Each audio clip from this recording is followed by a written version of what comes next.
Halo semuanya, ketemu lagi dengan aku. Kali ini aku akan mengajak kalian untuk sedikit melihat relief dari Candi Jago Malang. Sebelum berlanjut, jangan lupa subscribe ya. Terima kasih.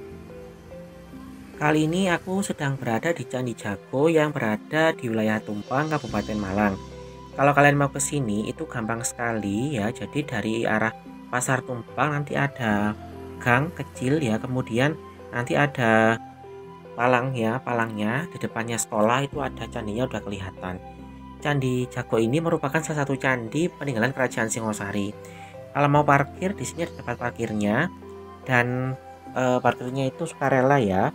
Kalian tinggal ke pos satpamnya, nanti akan diberikan buku tamu, kalian isi aja seperti itu. Nah, sebelum kita melihat reliefnya, ini ada beberapa arca ya dan beberapa peninggalan lain yang sudah mulai banyak yang rusak ya di sini. Jadi di dekatnya pos satpam ini itu ada beberapa arca yang sudah banyak yang rusak.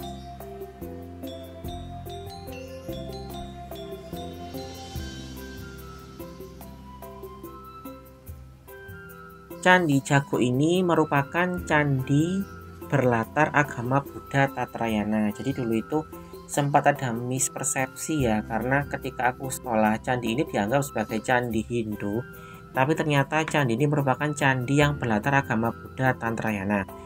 Cirinya adalah adanya arcanya yang berbentuk Amoghapasya ya, yang disertai dengan pengiringnya. Nah, ini adalah salah satu ciri khas dari candi yang berlatar agama Buddha Tantrayana. Nah, di sini itu cukup unik ya, karena bagian atasnya itu sudah hilang ya, dan katanya beberapa cerita itu karena tersambar petir. Nah, jadinya tinggal menyisakan bagian bawahnya saja. Sekarang ini kita tidak bisa naik sampai ke atasnya candi. Kalau dulu tuh aku pernah ke sini tuh sampai naik ke atas ya, nanti aku tunjukkan gambarnya. Sekarang itu nggak bisa, mungkin karena untuk menjaga batuannya yang sudah mulai lapuk dan untuk biar awet ya, karena baru mungkin diekskavasi, jadinya ini dilarang pengunjungnya untuk naik ke atas. Sebelum kita membaca reliefnya sedikit ya, kita putar-putar dulu. Di sini tuh memang cukup rindang ya, karena ada beberapa pohon. Tetapi tak sarankan kalau kalian mau ke sini itu lebih baik pagi ya, jam 9 ya itu, atau jam 8 setengah 9 tuh, biar nggak terlalu panas seperti itu. Struktur Candi Jago ini menyerupai punden berundak, hampir sama dengan candi-candi yang lain. Pada dinding luar kaki candi itu ada relief cerita Krisnayana, Partayana, Arjuna Wiwaha, Kunjarakarna, dan Angling Dharma, serta beberapa cerita fabel. Di antara cerita itu ya, yang paling aku kenal adalah cerita Angling Dharma, yang kalau nggak salah itu seorang raja yang bisa berubah menjadi burung belibis putih ya. Nah, itu untuk melihat reliefnya itu kita harus berkeliling candi searah putaran jarum jam. Jadinya ini aku salah ya, ketika aku kesini itu membacanya malah berlawanan dengan arah jarum jam, seharusnya searah dengan jarum jam seperti itu.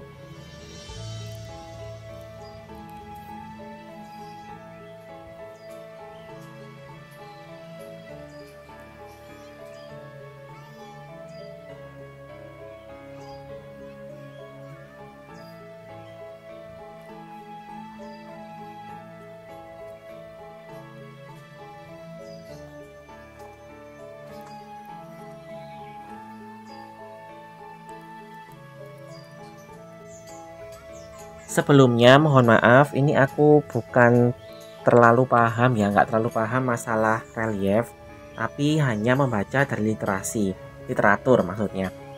Di bagian barat laut Candi Jago ini itu ada fabel mengenai kura-kura dengan angsa ya. Jadi kura-kura itu ingin terbang, kemudian dibantu oleh angsa dengan cara menggigit setangkai kayu.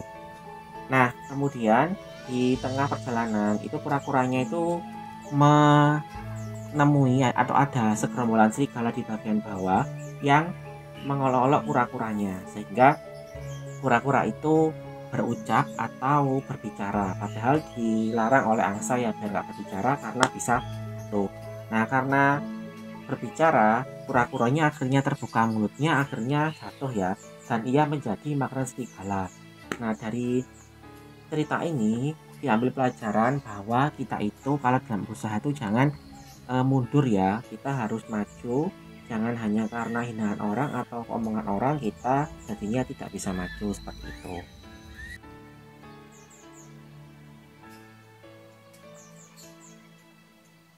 Di bagian timur laut itu ada rangkaian cerita Buddha yang meriwayatkan Yaksa Kunjarakarna.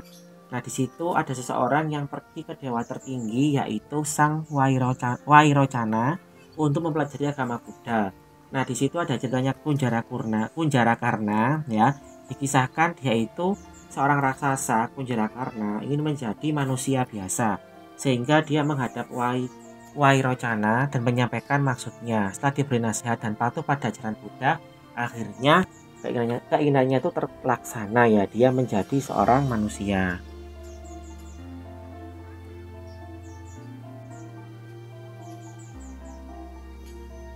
Di bagian badannya nggak terlalu banyak ya, hiasannya. Yang ada itu adalah relief adegan Kalayawana. Di situ ada hubungan antara cerita Kresnayana. Cerita itu berkisah antara Raja Kalayawana dengan Kresna ya. Jadi tentang peperangan antara dua raja itu. Sayangnya memang kalau tak lihat itu memang beberapa bagian sudah tidak terlalu jelas ya. Jadi aku melihatnya itu hanya sepotong-sepotong saja ya, nggak begitu paham maksudnya. Ada gambar seperti ini ya, ada gambar rumah, kemudian ada gambar orang yang berbicara, ada gambar burung, tadi ada gambar yang angsa itu kelihatan masihan ya, ada gambar lembu dan sebagainya.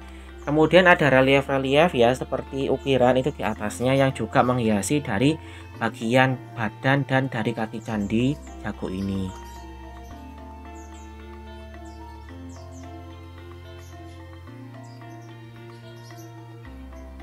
Nah, untuk motifnya sendiri yang hiasan tadi itu kalau nggak salah adalah motif teratai ya. Jadi di situ banyak sekali motif teratai atau padma yang juga ditemukan pada beberapa candi peninggalan kerajaan Singosari.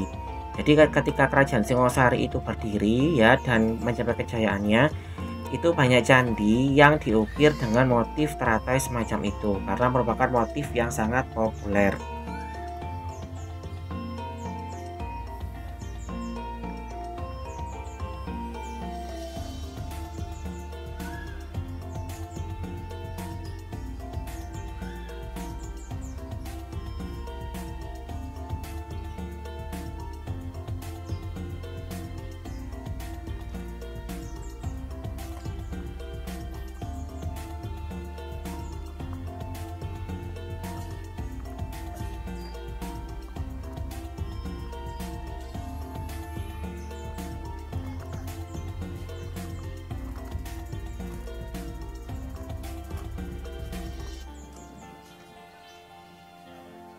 Jadi di candi ini tuh tadi tak ulang lagi ada beberapa cerita. Yang pertama adalah tentang relief fabel antara angsa dan kura-kura. Kemudian ada relief tentang Angli Dharma ya, raja yang bisa berubah jadi belibis putih. Kemudian ada Kunjarakarna, seorang raksasa yang ingin berubah menjadi seorang manusia.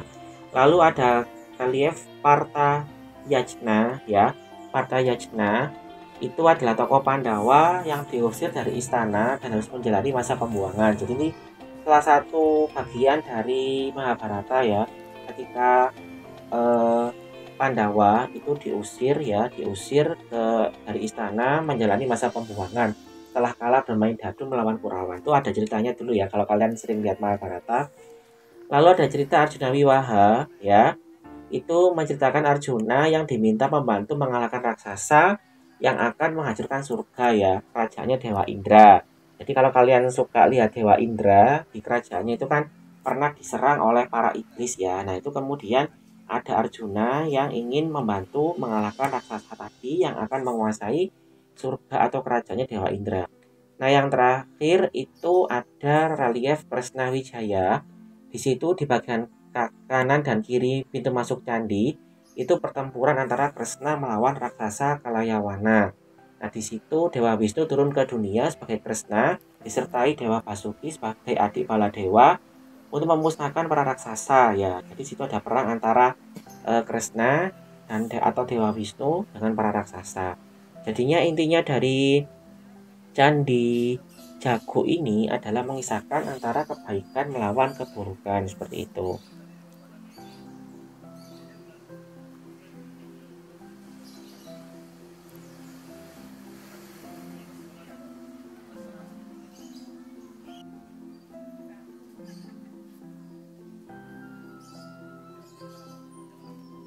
Ini ya salah satu relief peperangan. Jadi terlihat itu ada seperti Arjuna ya yang memanah para raksasa. Ini para raksasanya. Jadinya kita bisa melihat, ini agak seram juga sih lihatnya. Di situ ada beberapa tokoh raksasa yang dipanah oleh Arjuna. Tapi ini nggak terlalu jelas ya. Kemudian nggak begitu jelas sehingga kita harus membaca lagi di bagian yang lain.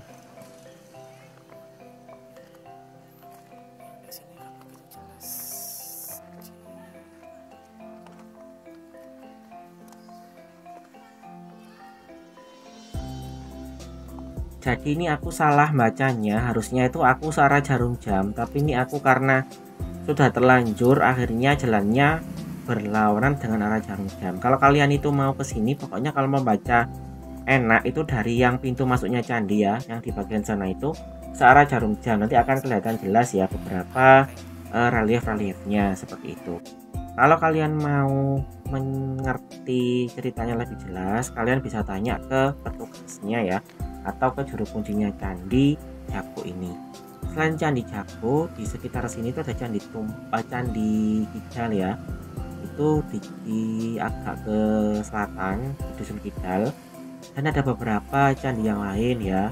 Tapi yang paling terkenal memang Candi Jago ini karena letaknya dekat dengan pusat dari Kecamatan Tumpang Kabupaten Malang. Makanya kalau kalian itu mau ke Bromo ya atau dari Bromo itu silakan menyempatkan diri ya ke Candi Jago ini karena nggak bayar ya, itu cuma parkir aja, dan kemudian letaknya itu nggak jauh dari Pasar Tumpang ya, jadinya nggak terlalu jauh sehingga kita nggak perlu jalan jauh kalau mau ke Candi Jago. Sementara kalau mau ke Candi Kidalnya sendiri itu agak jauh memang karena letaknya sekitar berapa ya, 3-4 kilo dari Candi Jago ini.